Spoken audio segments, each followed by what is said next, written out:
Okay, now we're going to page 123, 123. This is a very interesting and important sutta. As the 46.11 Katha Sutta.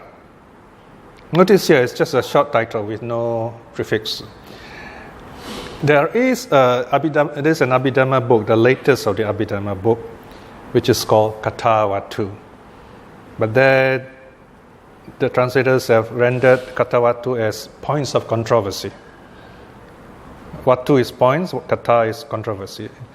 Katha actually means just talk. Okay? It's very similar in Malay, we say kata. No? Katha Sutta, the discourse on points for discussion. A 3.67. Now, when you look at the title A 3.67, you will at once know the three main points here because of the three. No? And the theme is answering questions and the qualities of a true Dhamma speaker. All right, so there you are. We have some introduction here, which you can read on your own. I'm going to go straight into the sutta itself. It's quite long. The sutta is longer than the previous chapter. The translation is on page 131. Katha Sutta, the discourse on the points for discussion. This sutta talks about the decorum in debates, in discussions, when we talk of Dhamma, even when we teach Dhamma, especially when you have an interaction, questions and answers. Usually the first section would be the thesis, right? So here the Buddha says, Bhikshus, there are these three topics for discussion. What are the three? I noticed the Buddha at once said, this is what I'm going to talk about, right? By way of a question. Okay, one more point, just in case you just started listening. Although the Buddha, as a rule, addresses monks, bhikshus, it doesn't mean this teaching is only for monks. Now we know this collection is from the Anguttara, and the Anguttara are mainly for lay people. The Buddha addresses the monks as a priority because the monks are most present. But the most important reason why the Buddha addresses the monks is because they are the ones who are going to memorize this teaching, who's going to preserve all these teachings, so that you and I can sit today in the comfort of this temple and look back 2,500 years to what the Buddha has taught to us. And this is the amazing, wonderful thing about this Pali canon. They have preserved it so well, it is the most complete, as far as we can get, the most complete set of very simple, very clear, very authentic teachings of the Buddha himself. Of course, not the whole Pali canon is consistent in age. We have what are called strata. Okay? Some parts are older, some parts are later, and as you study the suttas, you will know which are the earlier parts, which are the later parts. And it's very interesting to see how the Buddha uses some of these terms. For example, only these few days I discovered something interesting. That is why we call it Sutta Discovery. We keep discovering interesting new things of the teaching method of the Buddha. For example, you see an evolution of words and ideas when the Buddha teaches. Now we know the Buddha talks about renunciation. The Buddha, tell the monks to let go of the world. The question now, what does the world mean? Okay, here the world means worldliness. In other words, running after things and so on, which are not the way of the monk. Okay, so the word the Buddha used here is upadhi. Upadhi translates quite nicely as acquisitions. As lay people, we tend to acquire things. We keep things, we buy things, we use things, which is quite normal. Whereas after a while we find, wow, this is quite quite troubling, because prices change, prices rise, and you got to work, you got to get money, things like that. So acquisitions are not always, it's not as simple as it seems. So the Buddha gives an alternative lifestyle where so you don't need acquisitions. So upadi refers to acquisition in the sense of collecting worldly things. But it doesn't stop with physical things. Acquisition also refers to the attachment to these things, the desire for these things. So you have the physical aspect and you have the mental aspect. So you can see this word upadi is one of the earliest words the Buddha used for worldliness. So someone who is awakened is said to be one who has given up all this upadi. Okay? And then, but later there was this another term called upadi. Okay? You can already hear that it sounds almost the same. So whereas upadi is spelled U-P-A with the macron over it, the line over it, and then D-I. The previous word is upadi, D-H-I. In fact, to make matters worse, their meanings are very close. Okay, they kind of overlap to mean the substrates of life. What keeps our life going? What keeps us reborn in this samsara, this world of cycles of rebirth and rebirths? However, if you study the suttas very carefully, there is a key difference between the two. Upadi is a general idea of worldliness, but upadi is more specific. In fact, upadi is connected with the term clinging. Right? So it's got to do with clinging to our 5 aggregates, for example. Right? Anyway, my point is to show you evolution of usage of terms. So you have upadi and you have upadi. Already there's confusion there. Then probably sometime, in the middle of the Buddha's ministry, maybe about 20 years after the Buddha has been teaching, the Buddha taught for 45 years. The first period is the first 20 to 25 years. Second period is the last 25 to 20 years, more or less. Okay? So by the middle period, more or less, probably some audience already found, wow, which is which now? Is it upadi with the DH or is it upadi with the long R? So my guess is then the Buddha came up with the term sankhara. Now sankhara, as you know, refers to formations. Now formations refers to things we create with body, speech, and mind. This, of course, refers to karma. But if you look at formations more broadly, they can refer to anything that we create around us, that we have, that we use as part of our being, right? So my guess is that the idea of upadi evolved into sankhara. So this is what I'm working on right now. So I'm just kind of giving you a little bit of heads up here.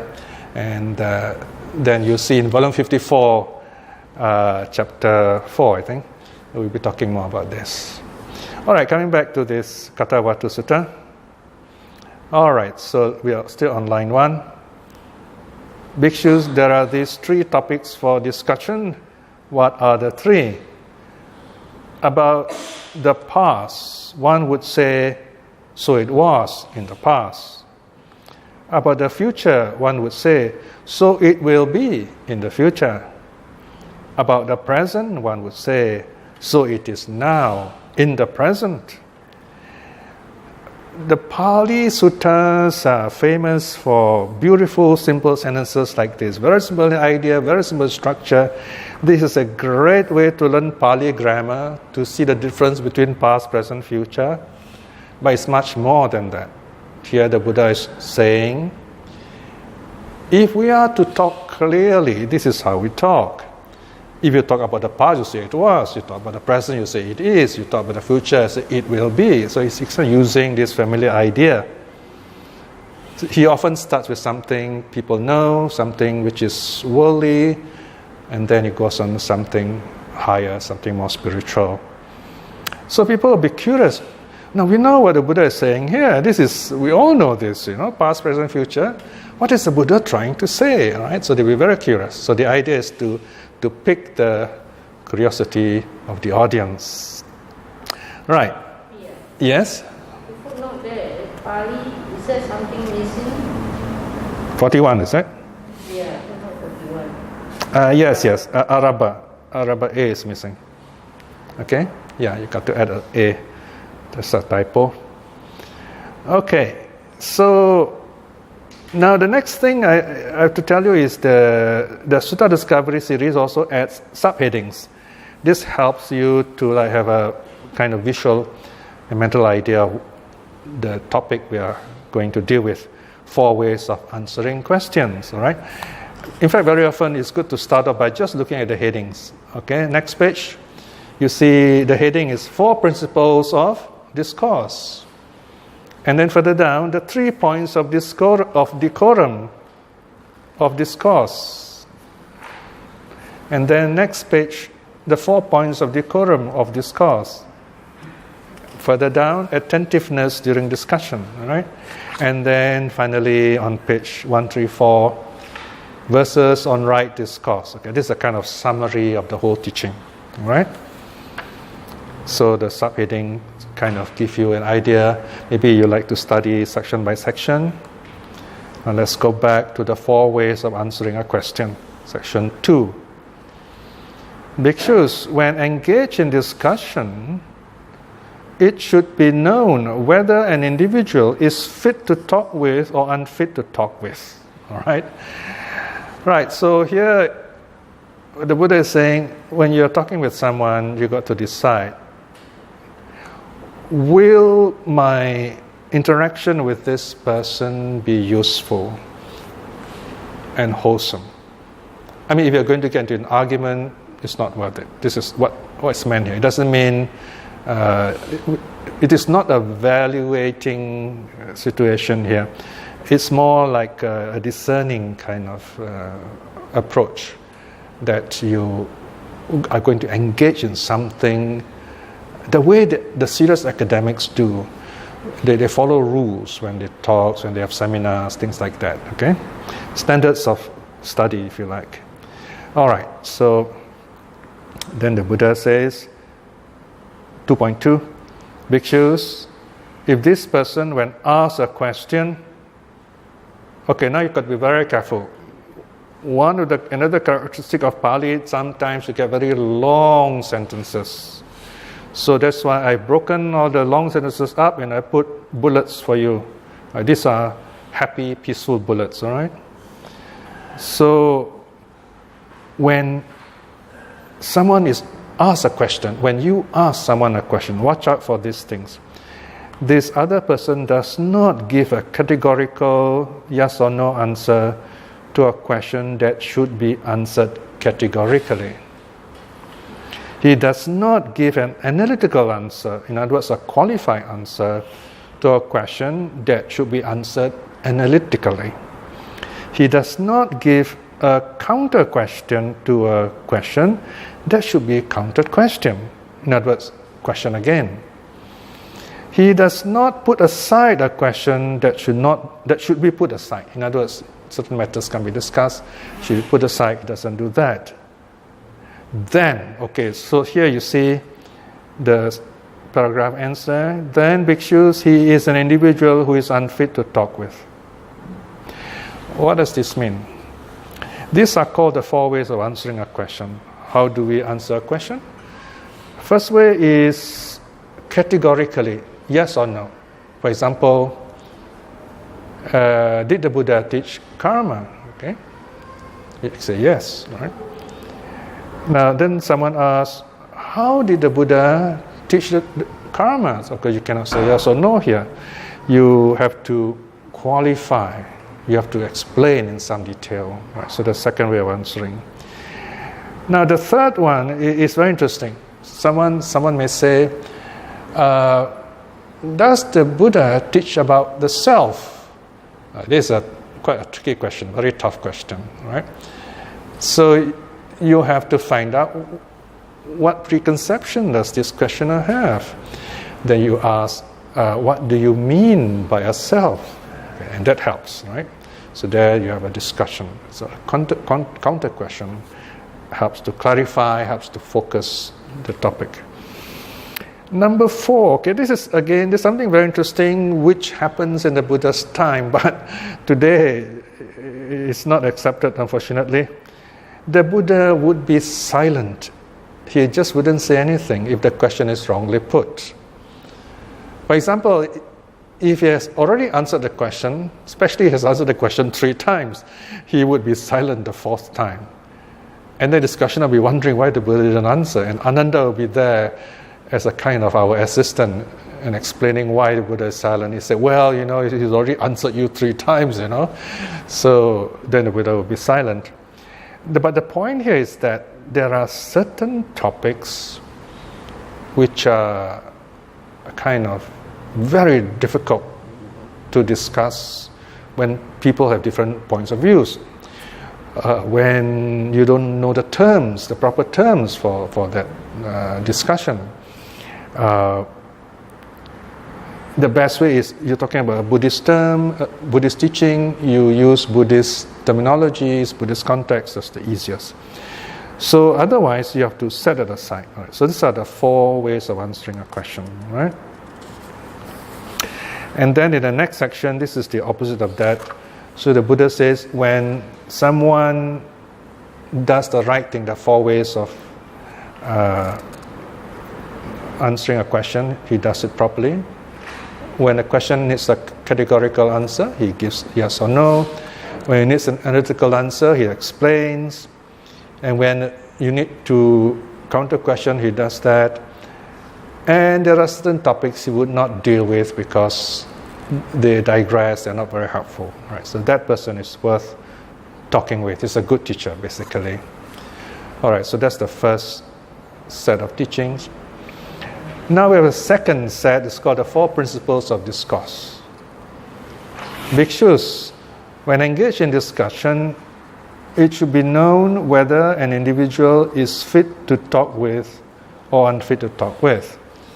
Bhikshus, when an individual, when asked a question, does not keep to what is possible and what is impossible, does not keep to agreed assumptions, does not keep to known teachings, does not keep to proper procedure, then bhikshus, he is an individual unfit to talk with. All right?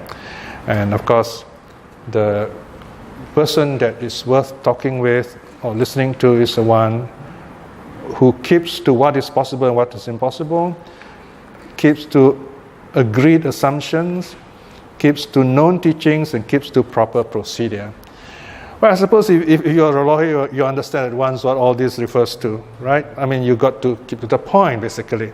But here are the details. I mean, it's amazing that you find the sutta listing all these things. This helps very much, say, in a debate. Let's look at the first point. He keeps to what is possible, what is impossible. Here, one simple way of understanding this is the Buddha is talking about things we can do and things we cannot do. What is possible, what is impossible. For example, everything is impermanent. All right? So if we say there is eternal heaven, it's impossible. So in Buddhism, we're not going to talk about an eternal heaven or paradise, for that matter. Right? So we're going to set it aside. Number 2, agreed assumptions. Okay, so if you're going to discuss something, so okay, do you agree? This is what the Buddha says, that life is precious. Do you agree the idea that life is precious? Okay, we're trying to discuss first precept. Then the person says, okay, yes, I accept that. Yes, everybody loves life. They do not, allow themselves to be killed. Okay, then would you agree that, the first precept talks about value of life, right? So you have this agreed assumption, common assumption. Number 3, keeps to known teachings. Okay, that means, well, it's in the suttas. a certain teacher, a certain respected teacher interpreted this difficult teaching in the sutta in a certain way. So we accept that. So we work on that premise, in other words. Okay? Known teachings. We are not going to bring in some unknown teachings from some obscure books or from outside of Buddhism. Then it's going to be a bit complicated. And number 4, we keep the proper procedure. In other words, okay, we're talking about this point, we should keep to the point, and then we develop it, and we go on like that, step by step. And these are very good, very simple ground rules, if you like. Okay, the next area are the 3 points of decorum of discourse. Here we're talking about proper conduct, decorum. Section 4. Bhikshus, when engaged in discussion, it should be known whether an individual is fit to talk with or unfit to talk with. Bhikshus, if an individual, when asked a question, evades the issue by wandering from one thing to another, leads the discussion astray, in other words, goes off the point, shows anger, aversion, or discontent, this kind of person is not fit to talk with, right? So, in other words, when you are teaching Dhamma, you're not supposed to get angry, get upset. You're not supposed to be emotional in a negative sense. You should not be evasive, right? I mean, it's okay to say, I don't know. And we should not lead people astray when we teach the Dhamma, because these are very basic stuff. These are called the decorum of discourse, right? So a good discussant or a good teacher is someone who does not evade the issue, who does not lead the discussion astray, does not show anger, aversion, or discontent. Okay, now the next point, this is a bit more of a social aspect, the 4 points of decorum of discussion. Just now 3 points, now it's 4 points. This is section 5. Bhikshus, when engaged in discussion, it should be known whether an individual is fit to talk with or unfit to talk with. Bhikshus, if an individual, when asked a question, attacks the questioner, crushes him, ridicules or laughs at him, holds on to his blunders, in other words, delights in his mistakes, right? So such a person is not fit to talk with. The good teacher or someone fit to talk with does not put down the questioner, does not put you down, does not crush you, does not ridicule or laugh at you, and does not grasp at the little mistakes that you make. Right? So here again, these are very good reminders for a Dhamma teacher, right? To respect your audience, basically. So notice we need to reflect on each of these sections by themselves. They are kind of beautiful reminders, especially before you teach Dhamma. Now we come to the second last section, attentiveness during a discussion. Bhikshus, when engaged in discussion, it should be known whether an individual is closely attentive or not closely attentive. Bhikshus, one who does not lend an ear is not closely attentive. One who lends an ear is closely attentive. All right, so the key teachings given there. Now the Buddha explains. 6.2. What does attentive mean? By attentive, one clearly knows one thing, comprehends one thing, abandons one thing, realizes one thing. The one thing here refers to what is being taught, the point that the teacher is trying to make, in other words. Okay? This word one is very interesting. You can write quite an essay on just the word one. For example, if you talk about the most obvious idea with meditation, when you talk about the one in meditation, it refers to focus of the mind. It refers to jhana, single-mindedness. When you talk about on a social level, the one refers to fellowship, to spiritual harmony, and so on. Okay? And when you talk about Dharma on the highest level, the one would be nirvana, in a manner of speaking. Okay? The one way, the path leading to nirvana, to awakening. So there's a play on word here, because sometimes you see the Buddha, there's a bit of humor there. So he's also saying here that the one thing here refers to the Buddha's teaching on oneness in terms of fellowship, oneness in terms of the mind, oneness in terms of the path leading to awakening, and so on.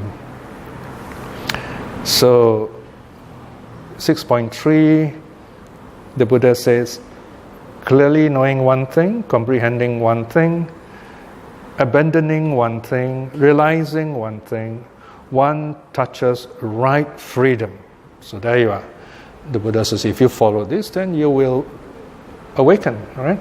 Now notice there are four phrases here, 6.3. Clearly knowing one thing. You can, for example, use the first noble truth here. You understand what is suffering, the first noble truth. Number two, comprehending one thing, I mean knowing the arising of suffering, how suffering arises. Abandoning one thing, letting go. What is it? There's a third noble truth, letting go of craving, which is nirvana. And then realizing one thing, that is the path leading to awakening. So you can see the Four Noble Truth pattern being used there. And that leads to right freedom. For that is the purpose of discussion. Right? So here you are, the Buddha reminding us this is why we talk Dharma, we discuss Dharma. That is the purpose of counsel when you advise others. That is the purpose of drawing near. Okay, drawing near is a very important layman act, disciples act. You draw near to the teacher, especially in the Buddha's time. You want to listen well, you got to sit near the teacher. Okay, right. So this drawing near is from there you get the word upasaka.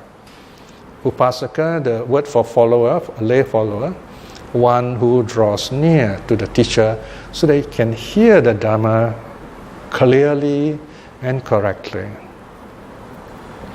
Then that is the purpose of lending an ear, of listening, of being wise. Okay? That is to say, the liberation of the mind through non-clinging. Okay? This is the attaining of arahathood, becoming fully awakened. All right, so the teaching ends there. Then the Buddha summarizes everything in verse. When discussing, they are angered, inflexible or dogmatic, arrogant, attacking traits that are ignoble, seeking to expose one another. Right? So this, of course, something which is not right. You find this kind of verse quite common in the Sutta Nipata, one of the oldest collection of the Buddha's teachings. Faltering with misspoken speech, confounded by defeat, they thus delight in one another. This is not a noble one's, how a noble one behaves. Right? So here again the Buddha is reminding us we are here to learn, not to knock people down. If there is in him the desire to speak, the wise one knows the right time. This is the key word here, right time.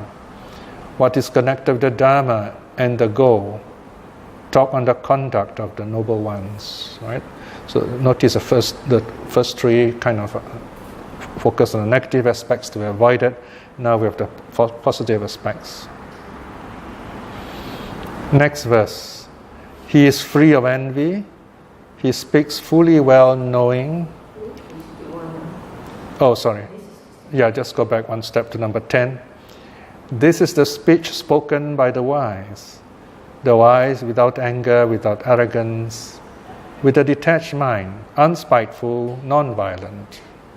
So if we listen to a very peaceful monk or teacher. The way he speaks itself is so peaceful. 11. He is free of envy. He speaks fully, well-knowing, approving of the word well spoken, not disheartened by what is ill spoken. So the speaker, the listener, they are calm and peaceful, carefully listening. Not training for the sake of reproach, or in other words, of polemics. Now, if you see a square brackets like this, you can see of, and the previous phrase that there's of, you can replace it. You can, not for the sake of polemic, or not for the sake of reproach. This is called an alternate translation. Alternate translation. And not grasping at a fault, not reviling, not crushing. He utters not an ulterior word. So when he teaches the Dhamma for the benefit of the listener. For the sake of knowing, for inspiring faith, indeed counseling what is true, thus the noble ones counsel, advising in this noble manner, knowing this, the wise should counsel without arrogance. Okay? Arrogance here means measuring others, like I'm better than you, I'm inferior to you, I'm as good as you. So, how do we transmit the Dhamma? With joy, to inspire the other person, the audience, so that they have faith in the Dhamma, have faith in themselves, in their own self-effort, and that they can walk the path and attain salvation. Right? So there you are. Very good timing. It's just nice, the timing. So we have this beautiful Kathavata Sutta giving you details on how to communicate, discuss Dhamma, how to teach Dhamma effectively in a proper way, showing respect to the audience and showing respect for the Dhamma also.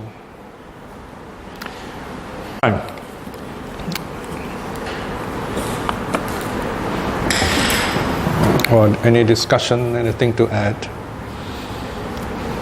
Also talk of this, the spirit behind this sutta, Kathavata Sutta, in terms of the 4 kinds of respect. Garavata. Garava means respectful, Garavata is the noun. How do you say? Okay, this is the adjective, Garava, respectful. From this comes the word garu. Garu means heavy. So you're heavy, so you bow your head. Okay? And from there you get the word guru. So originally guru has a good sense. Okay, but in Buddhism we rarely use guru. We use acharya.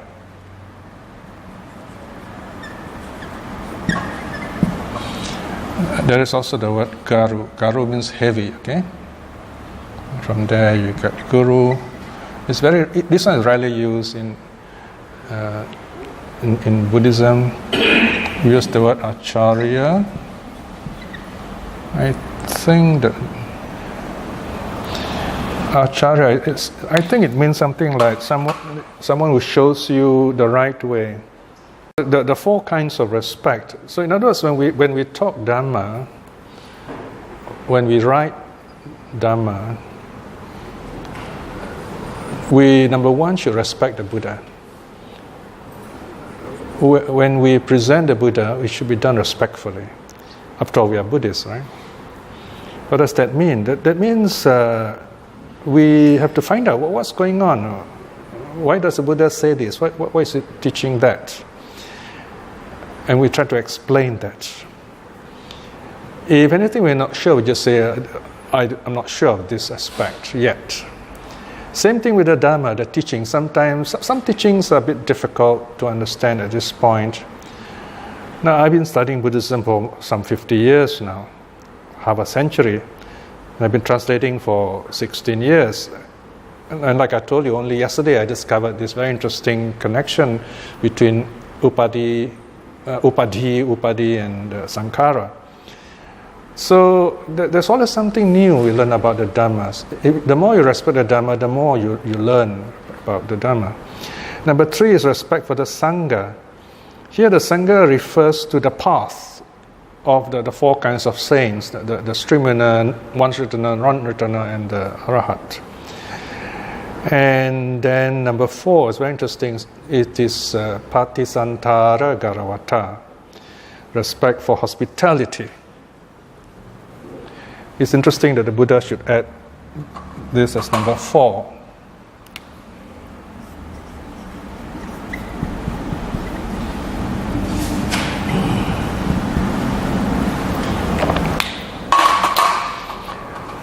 These kinds of words are very important in Thailand, because I live in Thailand 5 years, so I can still hear those words.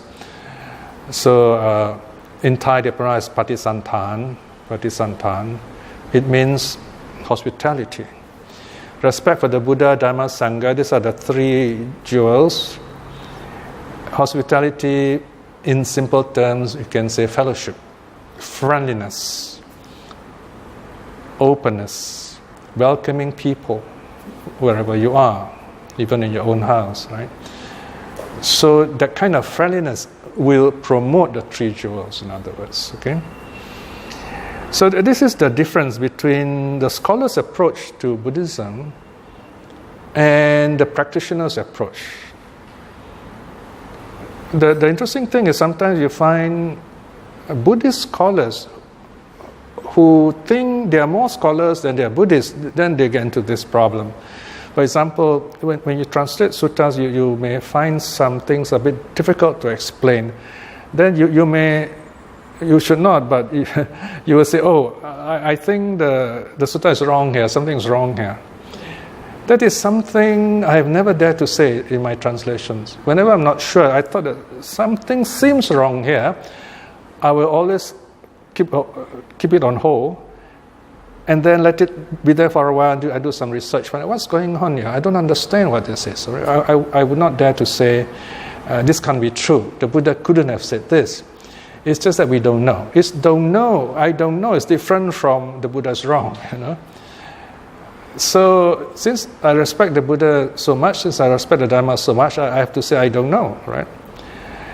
And often enough, I will come up with a solution why this is the case. That it is not as bad as it looks actually. It's just that we have not seen this whole thing in context. So when you read some of this translation, you'll find examples like that. I will write in the footnotes showing you how says a certain translator, he's quite doubtful about this. Whereas on the contrary, if you read carefully, if you do your practice, you find actually the Buddha is saying something very interesting here. Okay, so respect for the Dhamma is very important. Only when you respect the Dhamma, you might even say you love the Dhamma, then only will you fully and truly understand it. Right? So those are the 4 kinds of respects. No? Any questions? Anything to ask? When we were doing these 4 points of the decorum of discourse on page 143, I couldn't help but thought of BBC Hard Talk. You know that program called BBC Hard Talk? No. Tell us about it. Oh, you do. That's the one where they like to interview top fellows who are in the world news. Hard as in heart here? No. Oh, hard. Oh, okay. All right. That's interesting. All right. So folks like Mahathir was just recently of course several years ago when he was interviewed. So when we were on this point, that's what hard talk is. Hard talk will hammer you, put you down, crush you, ridicule you. Okay. You know, as this is your crutch. Yeah.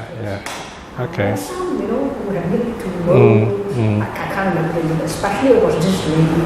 Oh, this BBC interviewer really crushed her. Right. See her, you know. Literally like hanging you. The more you're afraid of him, the more this interviewer BBC interviewer will crush you. So folks like Lee Kuan Yew will go and put on his armor and fight on. Just like recently Mahathir. Yeah. So what do we learn from this? So you have the way of the world. Yeah, That is not no. That is to entertain rather than to inform. not to educate, not to spur. Yeah. I mean, some people like it. They know more or less what people are going to say, but they like to see some kind of action, I suppose. And that's exactly what Dharma teachers should not do. Although sometimes they seem to do this in Zen, So, of course, I don't think even the Zen master actually do that. They have their own ideas, which I'm not going to go into anyway. The idea is basic. You see, if you ask me what's the most important word in Buddhist practice, do you remember this question I asked some time back? What is that answer? In Buddhist practice, what is the one most important word if we want to tell someone who's not yet a Buddhist? He's going to be a Buddhist, so say ask you, okay, just tell me in one word, what is this thing that Buddhism can offer me? Do you remember? One word. And this is one word that will help you in all your practice also. I could only think of silence. Just keep silent. It helps me in my transition work too. Respect. You're coming closer. Sorry? Impermanence. Coming closer. You have all the great words. Okay. This is one word. I remember we are talking about totally new. They're new to Buddhism, They're new to Buddhism. So they ask you, what has Buddhism to offer me? Can you just tell me in one word? What would you say? Change. No, that is true. But this one word, everyone will agree. They will say, oh yes, I totally agree with you. They will smile. Sorry? Yes. Yeah, I'll accept that answer, okay? I normally prefer single word than polysyllabics. Joy. Yes, joy. Yeah, joy. Okay? Okay, look at all the teaching. You can interpret everything in joy, all right? Why do people keep precepts? You keep precepts so that there is happiness, there's joy. And you need joy, loving kindness, in order to keep the precepts properly. Because without loving kindness, you won't be able to keep the precepts properly. You say, why should I not kill? Even in social work, you need joy. Otherwise, you say, why should I help people? Meditation, right? You need joy, because if you're not joyful, it's very hard to meditate, right? Remember, the good teachers will tell you, smile when you're meditating. When you're watching your breath, smile. And even in the awakening factors, joy is one of them. And then the wisdom also. When you know something, you smile. You see the Buddha images are happy, smiling. When you understand something, there's joy. Right? Even in my work, every 3 months I come up with one volume like this, and we have already 60 volumes of this. When I look back, I say, wow, how did I do that? Either I'm crazy or I love this thing very much. It must be joy. What keeps you going? Joy, right? 16 years ago, I never thought, I'm going to translate 60 volumes. If I thought like that, I would never start, I think. I just thought myself, hey, this is interesting. This is what I want to do, right? So you just do what is before you. And then before you know it, it's finished.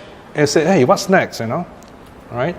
And you can stop anywhere. You can stop anytime. You don't have to do it. And sometimes I do stop for weeks. I don't do any translation because there are other things to be done. And you still can catch up. For example, the volume I'm working on now, volume 54, the year there is 2019A. Now, each volume has got A, B, C, D. If you look at this, it says 2014D, you see? Okay? And I think 2018 should be, the letter is missing, right? So, A, B, C, D. A is 3 months. That means it should be out in March. B, it should be out in the next trimester, or there'll be January, February, March, April, May, June. Okay, June, July, August, September, and then October, November, December. Like, so it goes out every 3 months, and it has always done that, and I'm happy I could do that. All right. So the one I'm working on now, the year is 2019A. That means I have up to March next year, so I don't have to rush it. All right, it's about 6 months ahead, so to speak. So that's how I keep it going, by kind of doing it in a relaxed way and enjoying it. So this is a very important aspect. And how do you find the joy in it? By showing your interest in it, by reflecting on it, by connecting with it, by seeing it all around you. That this what the Buddha is saying, impermanence and so on, is all around you. That's the meaning. Okay? All right, anything else that you'd like to raise? Well, I'm happy we finished 2 suttas today.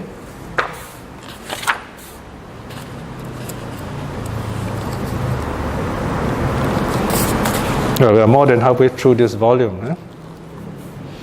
All right, so I think we went a little over time today. Let us close with a short reflection.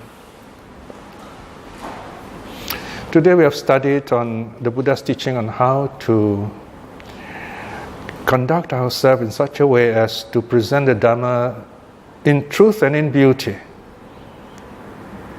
so that we inspire people to want to know the Dhamma for themselves, and that we too want to continue knowing the Dhamma, to build this inner peace, so that we are heading in the right way towards awakening in time, even in this life itself. These are beautiful understanding and practice by this teaching, by this truth. May we be blessed with good health, peace of mind, wisdom, and the courage to aspire to at least stream winning in this life itself. May our relatives and family and friends to be well and happy. May those who are practicing the Dhamma to be well and happy, that they may attain the fruit of awakening in this life itself. And may those who have difficulty with the teachings or lost their way to find their way to the true path in this life itself.